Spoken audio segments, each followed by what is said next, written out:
Mais d'abord, comment travailler pour faire profiter au mieux les ressources minières aux communautés en Afrique et au Burkina Faso?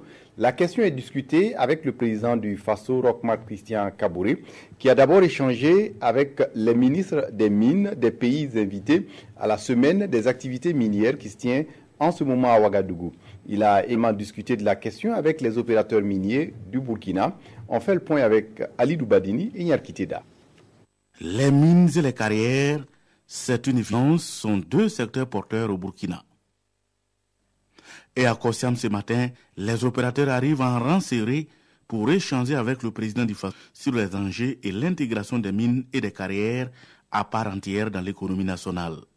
Avec le président, nous avons aussi évoqué certains sujets sur lesquels nous discutons, nous travaillons avec le gouvernement, notamment avec le ministère des Mines, pour rendre le secteur minier beaucoup plus compétitif, attrayant et continuer à le développer et attirer d'autres investisseurs.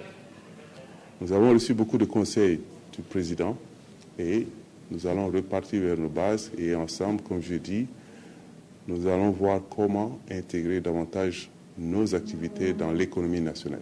Et la formule pourrait être issue de la semaine des activités minières en Afrique de l'Ouest.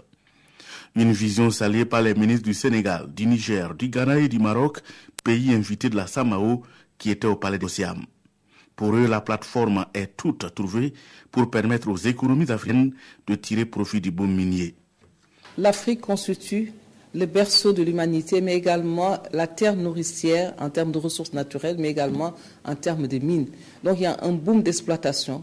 Et donc, sans présager des conclusions qui seront faites aujourd'hui, nous pensons que de plus en plus, les retombées iront vers les populations, les retombées vont booster l'économie africaine. Outre l'économie et le boom minier évoqué ce matin à Kossiam, un devoir de rappel des mémoires s'est invité avec la présentation de l'ouvrage de cet ancien officier de l'armée burkinabé au président du Faso.